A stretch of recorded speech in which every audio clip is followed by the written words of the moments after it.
Hello, this is Lisa Russick with the podcast We Are All Psychic, and today we have Barb, and we are going. Where are we going, Barb? I'm not sure where we're going, We have a but few we'll places go we're there. going, but Wherever we're right going, now we'll go we are there. going to ask you the question: do you think we're all psychic? Well, you are the one who knows way more about the answer to that question than I I've heard a do. lot of answers, yeah. But if you're just asking my personal opinion on Yes. that, I would say that we all have the capability. Likely the capability. The question is, do we learn how to use and to recognize, use, and develop it? Yes, exactly. And that's kind of what most people say. Yeah. Overall, that's the arcing thing. We can all do it. A lot of people say it's like a muscle and we can flex it. Some people say some people are born more so. Like maybe they have more ability born that way and it's just in their genes. And some people go back to aliens seeding the planet with their DNA, and that's where we get it. Some people say that, and all kinds of interesting answers. Like you said, I've heard them all. Yeah. But none of them have I heard anyone say yes or maybe, or even I had one person say no, but nobody said anything that I was like, oh, you are so wrong, and I know everything because I don't know anything. I don't know I don't know this answer. I just can only personally know it, and that's why I ask one person at a time because I think it's something only we can figure out for ourselves that way. Well, I live in the world of science, and that's mostly where my work is done. But I think that one of the things that science needs to do is open itself up to these other ways of being, and science, because we're supposed to be impartial, and being impartial means there might be other explanations than the ones that we know. And certainly if you look at physics and some of the more advanced work in some of these other areas, you're finding people who are saying, yeah, there's definitely more out there. There's a huge range of skills that people have in domains that we don't completely understand. There's energy levels out there that we don't completely understand. So, I think science is starting to open up to some of these ideas. I think so too. I really do. And I've had some of the scientists come on the podcast over the years. We do have scientists who come on who are actively experimenting with their equipment that they build. And we were talking about medical issues prior to starting the recording, and one of the really interesting things that's been documented in the medical literature are these spontaneous healings or people connecting with higher powers and all this stuff. And so, the data is there. Something's going on. It can happen. It's possible. It has happened. Yes.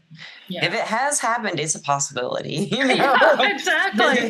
Right. I mean, you have to really be an amazing denier to think, nothing's happened here. And people, and sometimes it's just some people just don't want anyone else to be right. Some people just like to argue, and that is there is an angle there.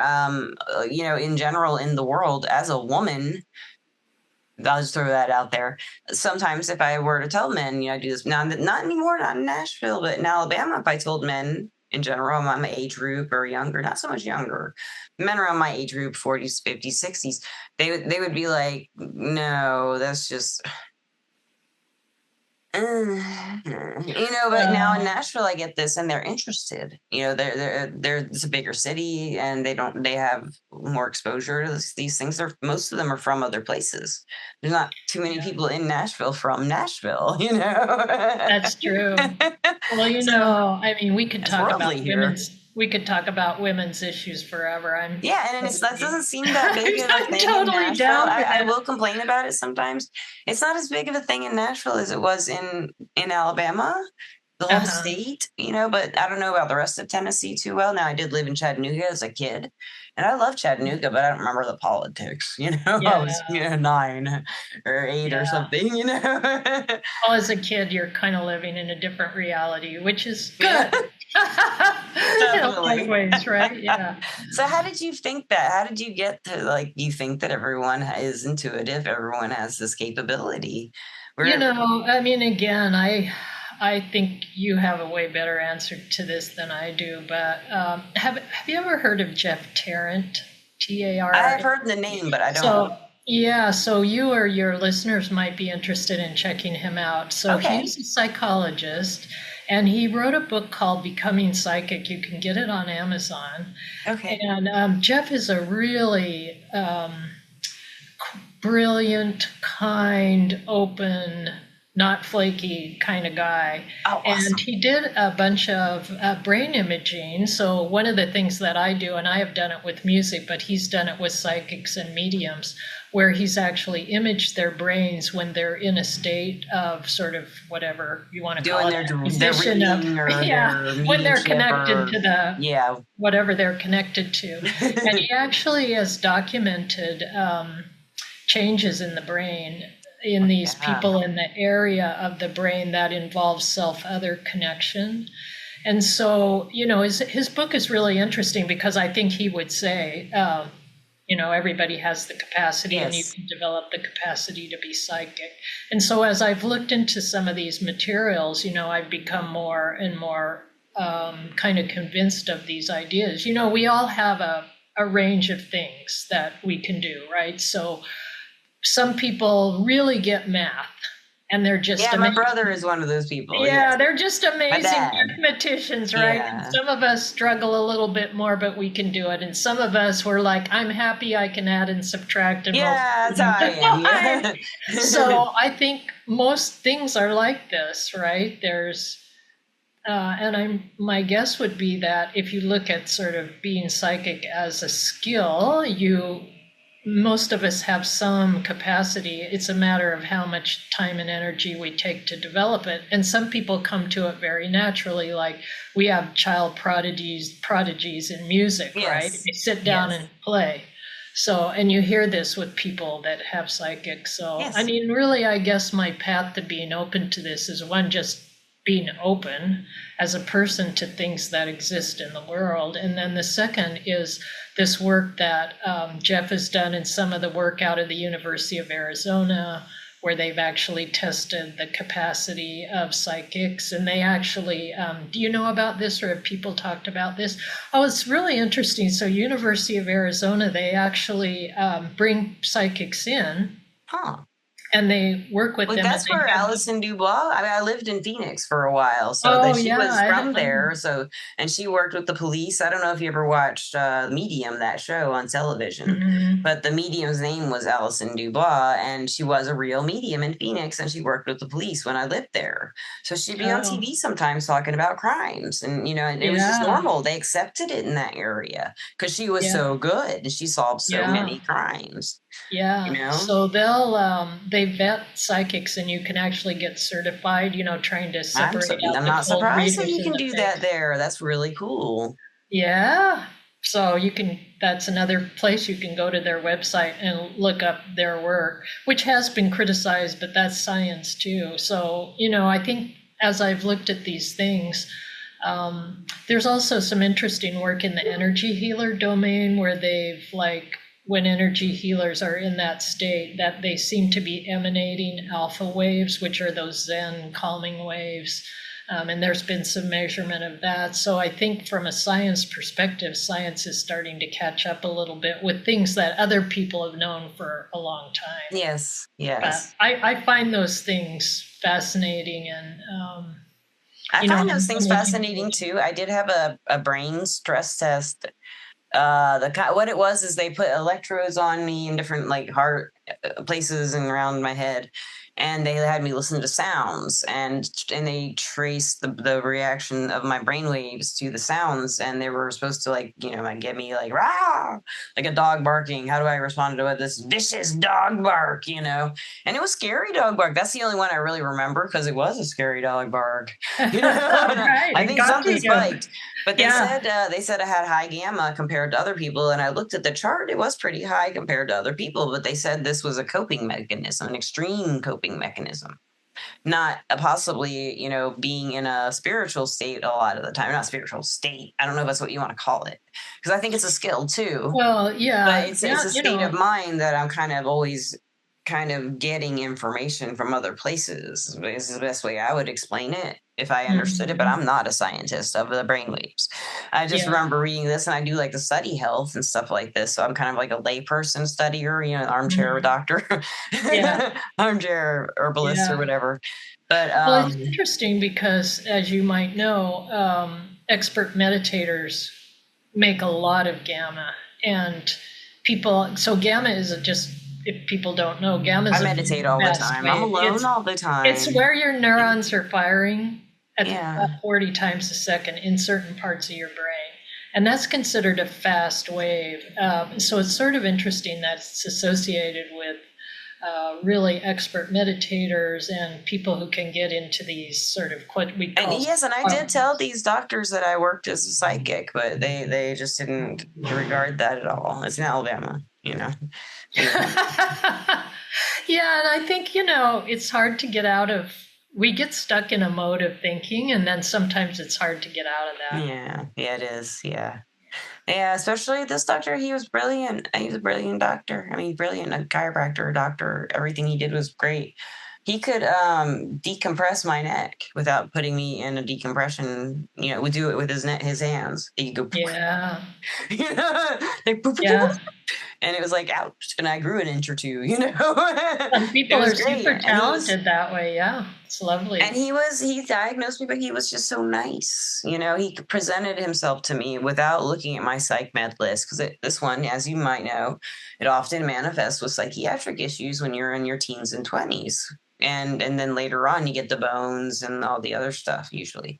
And that's when the diagnosis comes, mostly for women at least. Hmm. And I would say like all the people, it's very weird because I've met a lot of people in this field who work as psychic readers or in some capacity with the energy that have hypermobile Ehlers-Danlos syndrome. And I think it's very strange. Like I just run into them, you know, we just both have it. It's not like we just find out while talking, you know?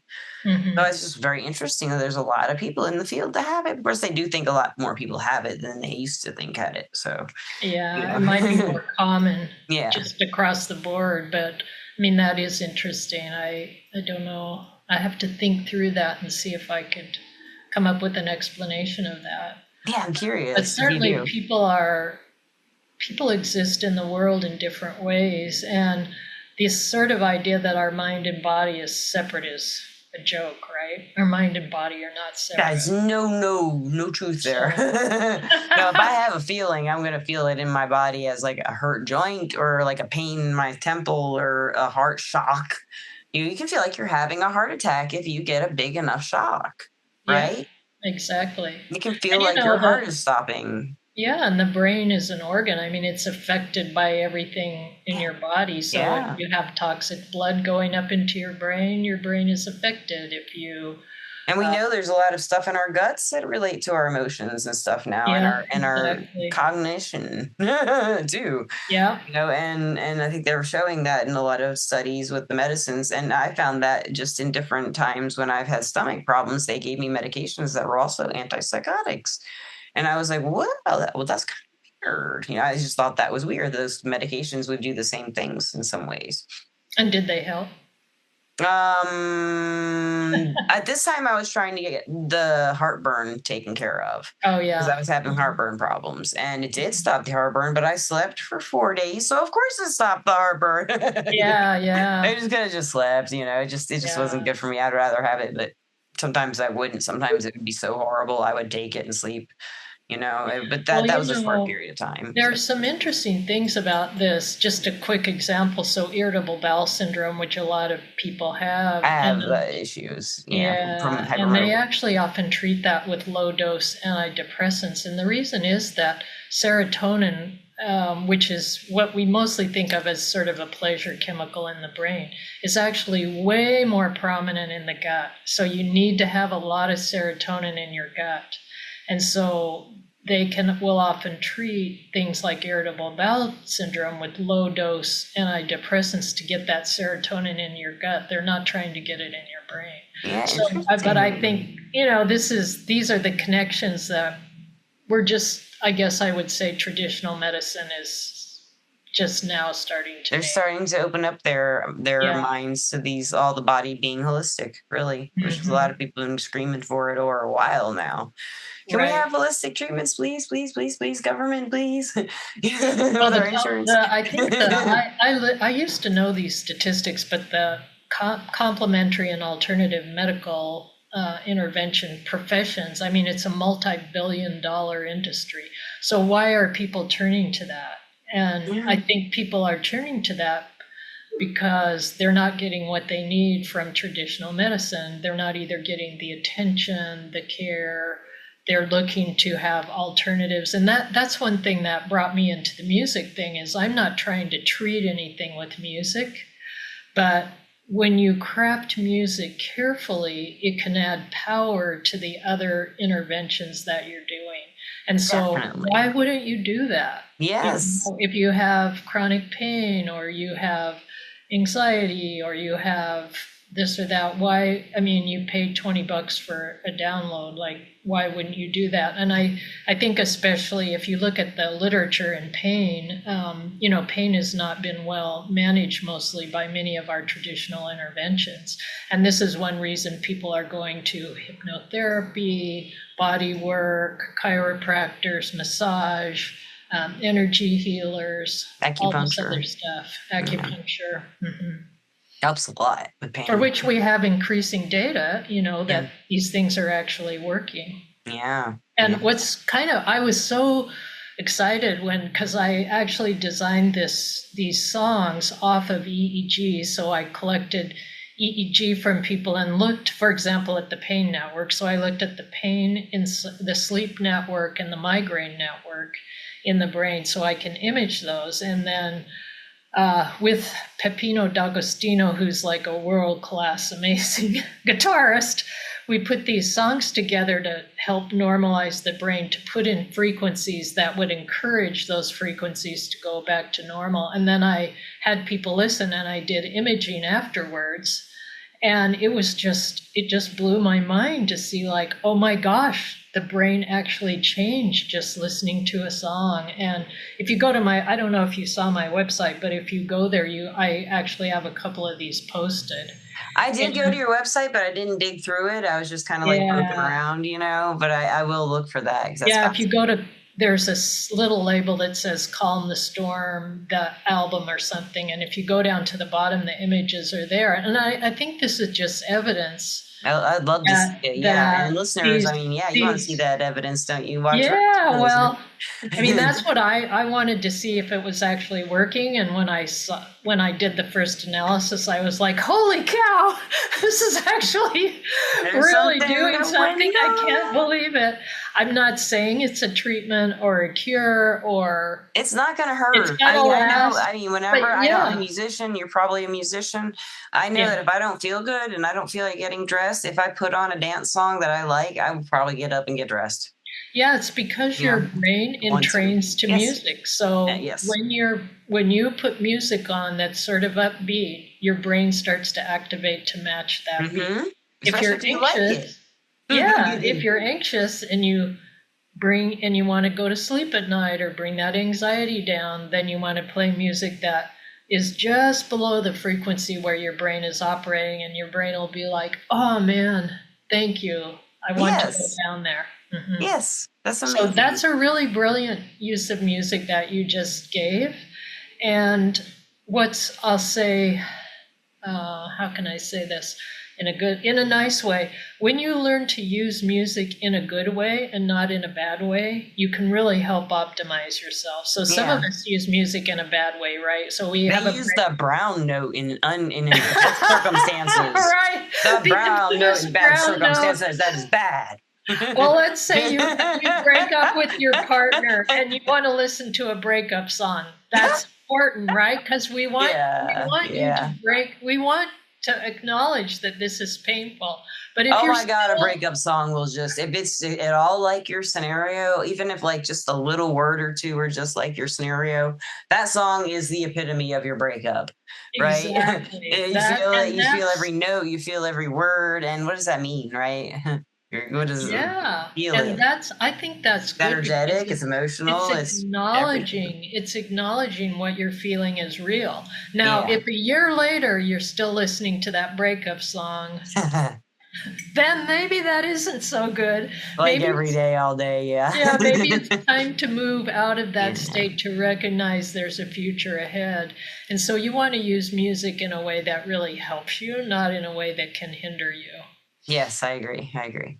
Yeah. And I mean, it's hard for me to even think of a way music can harm someone except for what you're talking about, like ruminating over hard times with the music and just getting in the sadness of it. And unless you're doing that as a process, but doing You it because you're know, torturing yourself is really horrible. I, Like, why would you do that? 'Cause I understand well, I done it as a teenager, and it I did think, make me feel yeah. better when I was a teenager, but now that I'm an adult, I'm not going to like feel that same kind of release of pining and ache because it's the first time I ever felt it.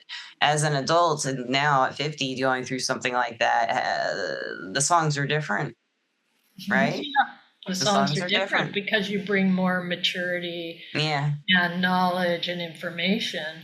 But I will say, I mean, let me give you an example of another way you can misuse music. So I worked with someone who had anxiety and they loved rap music, and I actually love some rap music Yeah, I do too. myself. Yeah. But I was like, well, let's image your brain before and after the rap music. And of course, the anxiety network went up. So even though Yeah. you like something, sometimes we want to hype Sometimes ourselves aggressive up, music but just we brings up actually that need aggression. rest. Yeah. So, or, we want to lounge around all day and, stare at the wall, and we actually need to activate ourselves. So being self-aware of what you expose yourself to musically, sound wise, and many other variables, right? Yeah. Um, And it's not just that self awareness, but being self aware enough to be like, I'm going to choose to do that or stay in my funk. I'm going to choose. It's my choice. You know, we can choose to stay yeah. in our funk if we want to. And maybe that's going to make us feel better. Who knows? But we do. I think we actually have the answer within us what's going to make us feel better. I Mhm. don't like staying in funks anymore. When I was younger, it was comfortable to be in a funk because that's what I was used to. But now that I'm older, I'm more used to getting out of the funk because that's what I kept working on, changed. And why did you want to stay in a funk? Yeah, right? Because it seemed Yeah. comfortable. It was a habit. Hmm. It was a habit of being in the funk and had no one to talk to about it. So I just stayed there. And no one pointed out to me that I was doing that until I saw a therapist when I was about 21 or 22 who said, you can change the way you think. And I'm like, what are you talking about? Still don't, I know what she means now, but it took a good 5 or 6 years to figure out what she meant. That's not unusual because we get so used to living our lives and thinking the way we think. And I think a good therapist, and I emphasize good because not every therapist is good, or a really good friend can say something to you too. Like they can say, look, you deserve more. Yes. You deserve more than this. And you're like, oh, and something inside you recognizes that, like, oh, actually, I do deserve more. Yeah. And then it starts to change everything, It does. right? It does. If And you you really know say, it. I need to move into this reality where I actually deserve more. Yeah. Wow, Over what a time. different way of living. Yeah, and then and the community you can have, the friendships you can have instead of like them being possibly how a lot of mine have been before I really embraced my independence. Let's put it that way, and discernment. They were one-sided relationships, most of them. Were you And now I giving find more? they're less relationships, but I feel like their give and take is really good in my newer relationships that I'm making in my life right now. So Now that's so interesting because I've kind of been doing a dive into this concept of mutuality because so yeah. many of our relationships, especially as women, we tend to get in sort of emotional caregiving relationships or caregiving relationships. Yes, we do. How do Yeah. you really vet mutuality and take care of yourself and make sure that you know that you deserve a mutual relationship? And how do you recognize that and how do you get out early, whether it's a friend, a professional colleague, a romantic partner, all this kind of stuff? And that's something, often is we might feel like we need to settle, like this is the best we can do, or I need this aspect of this person. How managing all that can get pretty complicated. Yes, yes, it can be. And it's so good to have something sort like even a psychic reader or someone, a practitioner, healing practitioner like you with music.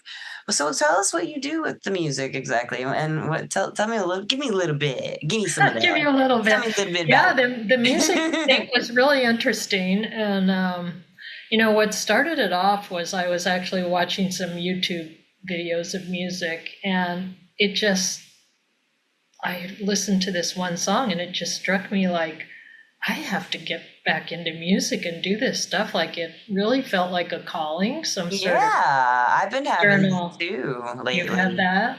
I mean, it's really weird when it happens. And there's, I mean, It's been 20, 30 years since I've really played music, and it's just like, I mean, I still played it on my own doing this and that, but not like I used to, you know, I was younger. Yeah. So I actually started, I played very trendy instrument pipe organ. So, girl, that's I know, sexy. right? Yeah. No, that's pretty sexy. I'm serious. If you had that in like a jam band, you would have an all-girl chick jam band called like the Side Chicks and the Organ. I'm ready. Oh my gosh. Barb. Rock, Organ rockin' Barb. Organ. She's getting in there. there. Actually, there's a couple of YouTube videos of me playing with the guy Callum Graham, and we actually have some kind of. I don't know if there's a video of it that's on YouTube. We have. If you find it, send me a link to put in the description. Rock songs with pipe organ, very cool, lots of fun. But anyway, so I like, look, I have this capacity. I know about the brain. I know about these brain networks. I know about music. Like, how many people can work across these areas? It just seemed like such a natural thing for me. Is to say, how can we take this more in-depth knowledge I have about the brain and compose curated music to help the brain move into different states. And so that's what I want to do, but with rock music, like alternative rock or something you can move to move with it. But in the 432 hertz frequency range with other instruments tuned that way. You know, like the drum heads and the guitars or whatever music turns into, who knows, you know? But that's what I would want to do eventually. But, you know, I'm getting old, so I don't know. Well, you're never too old. Well, they might make it, you know, I asked the chat GPT, I said, well, I'd live forever. And he said, well, Lisa, spiritually, you'll live forever. And I said, no, chat GPT, what I'm asking is science like getting to the point where they're going to keep us young forever and healthy forever unless we die for some other reason? Is it possible that can happen in 10 years while I'm alive still? I'll be 60. And he's like, yes, it is very possible. It's probably going to be in 5 years. Well, then you better start working on that. It says that. Who knows? It's ChatGPT, but I was just like, wow, okay, I'll think about that for a little while. You know? So you know what's interesting about rock music, and I want to talk about heavy metal a little bit here too, but just back to this first album, because this first album is really a calming album. So it's the opposite of rock music. It's like if your brain is buzzing and you can't fall asleep at night, how can we nudge it down so that it'll relax and let things go? So that's what this one's about. Okay. Heavy metal and rock music are really interesting, and I'm going to talk about heavy metal for a minute as think about the most extreme heavy metal. I think of death metal or black metal. Yeah. So people who have very tough PTSD. That was perfect timing. that motorcycle taking off, that was badass. That was for you guys out there who play metal listening to this right now saying metal saved my soul. That was them. It's the universe aligning itself, man. Pretty soon an electric guitar is going to come in. Yeah. The thing that's cool about heavy metal is that it drives everything else out of your mind. Yeah. So if you're like, and people have transformative experiences, right? Spiritual experiences through this, because if you have PTSD and your whole system is all just bound up because of this, and all of a sudden you have this intense music coming in that drives all that away, it's just this incredible relief. And Yeah. I've had clients that go down into mosh pits and love being in mosh pits, and the Yeah. reason is that it drives all that other input out of their systems. It does. And you those know, mosh pits, most of them aren't too violent. They can be. it depends on, But they aren't. They're usually where you people go. really getting out their aggression and being aware that other people are doing the same thing. Usually, Yeah, they're really not, mostly not trying to kill you, right? Yeah. But and so that might not be maybe the best solution, but we don't want to diss that, because it is an important solution, and I think that music is doing something very, very powerful. Now, can we help that? Can we take that music and use that in a way that helps bring that person towards a healing state? I think that's a really interesting question. I think we can. And I think you're going to do it. I think I'm going to do it. I think a lot of people are going to do it soon. There are some people already doing it. Oh, and I've been following them, like one guy on Instagram. I think that's what he does. He's real motivational. I think his name is Lincoln Jesser, but he does DJ stuff and disc jockey stuff. I don't know what all he does, but he does sound bowls and stuff like that. Mm-hmm. Or is it Jesse Lincoln? I don't know. I'm bad with names. I'm sorry, man. I'm sorry if I got your name wrong, if you listen to this ever. But his stuff is like really amazing, and he does like travels and does his sound healing and stuff around. So there are people who are doing this already. Yeah, there's a lot of underground kind of areas, and in expos and stuff like that, and DJ nights in big cities and stuff like that. So it's kind of cool that some people are doing it, but is it working? We don't know. I guess it is, because they're selling out their concerts, Yeah, there's a lot of sound healers out there. There's a lot of good work being done. The thing that I'm trying to bring to the table is the imaging, so that we can show what's really happening. That will be so cool. Yeah. That will be. And then it's like, see, the brain has changed. Yeah, you'll have to go look on the website. I would love to see those areas of the brain that that are connected to sensors that we don't supposedly have a sensor for anymore. Like the parts of the brain that they have seen activate in scans where there's no reason for them to be activated when a psychic is accessing. You would like Jeff's book, and he does neuromeditation stuff too. And then I know he's done some workshops with some psychics. Okay. But because he's got some of the brain imaging in his book. Oh, cool. Yeah, I need to see that. Yeah, I need to see that. Yeah, Jeff's just the nicest, smartest, coolest guy. Well, enough about Jeff. Barb is the nicest, smartest, coolest girl exactly. in the planet. But you should get Jeff to come on your podcast. I was going to ask him. I'm going to ask him. Yeah, fantastic. I may as well. Why not? And I've asked a lot of people, and some of them say yes. You're never going to ever know. Yeah, it's always good. You said yes. I did. And where can we find you? What's your website? So my website for the music is musicandhealing.net. Okay. .net, N-E-T, not com. That'll take you somewhere else. So it's music, just all one word, musicandhealing.net. And the music is on there. You can download it, order a CD. You can listen to samples. You can buy a USB. I've started a little blog on there that I'm going to put an entry on once a month about the power of music. So this August, I put an entry about how music normalizes breathing in premature babies and helps them gain weight. And so each month I'll just add another, little nugget. So it might be kind of fun for people to take a look at. I hope. That'll be cool. I'm going to sign up for that newsletter too. And thank you so much for being on the show and everything. And right now I'd like to thank my sponsor, Everclear. Everclear is an advice app and website where you can get advice from psychics and empaths so you can get the clarity you need to create the life you deserve. And I am an advisor under the name Lisa Rusick.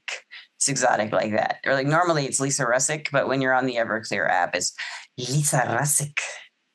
It's exotic. Very cool. Lastly, I want to ask some advice. So what about people who are tone deaf? How can they get in the beat of music and still get something out of it, do you think? That's such a great question, and no one has ever asked me that question before. You're the first one. I've known tone deaf people, and I'm fascinated. Yeah. So They don't know it. there's tone deaf people, and there's actually deaf people, Yeah. and that's another really interesting question. But we have receptors in our skin called mechanoreceptors, and they actually also pick up frequency-based information. And so you don't necessarily have in to those here in the sound range. Yeah, well, they in the sound range and out of the sound range. So one cool thing they did is, I don't know time-wise, but there's fMRI. fMRI sees where blood is flowing in the brain. So Okay. they put people in fMRI machines and they played sounds that were lower than what the ears could hear. And the Yeah. people heard the sounds. They Yeah. would be like, "Oh, you're playing the tone now." So it They didn't doesn't. know like where they were It's being hearing picked up. it. It's being picked up by other The subs, sensory organs, yeah. and so being tone deaf in one way changes you, and in another way doesn't change you. And also, you hear the rhythmic aspects of music, Yes. which are super important. Yes. I mean, the brain entrains to rhythm, and Yes. so we don't know which of the variables is most important, but I think people that are tone deaf still They love have music, very though. profound Everyone I've known experience has with been. music. Yeah, I've only known three people that I thought, wow, they don't know they're tone deaf, but they're still singing, and they're having the blast. They yeah, don't know it, and they don't care. exactly. Who cares then? So It's who like, yeah, cares, right? go for it. Who cares? So, I mean, it's amazing. It can still heal them, even if they're not hearing what we would all say that is what the tone is. They're like, no, I hear this tone, but it makes me feel great. So that's just whatever. Maybe there's something they know that we don't. Yeah, they're experiencing it. They're experiencing a different. They have a different sensory experience, but it Yes. doesn't mean it's not as meaningful and I profound. know. I really wonder what it is. Because I have Yeah. that pitch, I had that's like, yeah. Well, I guess lastly, would you like to let the listeners and watchers know that you desperately love and adore them? Of course I do. And anyone who's taken the time to watch this, I'm like so grateful. Me And too. if you want to contact me, you can get me through the website.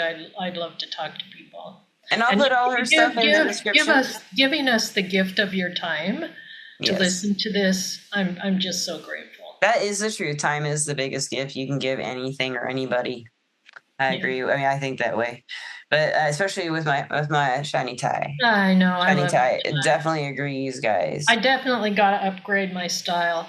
Oh, this was Temu. Temu upgrade everything. Gives you a lot of accessory options. I love accessories. Oh, I love this tie. It's given me wisdom today about things that I didn't have before. That's right, because I'm smarter now with this tie. I don't know why, but it's the shininess. I don't know why. I'm smart now. Anyway, lastly, I think you were just great, Barb, and I would love for you to come back anytime. And listeners and watchers, I love you. And have a great time wherever you may be. And peace out. Goodbye.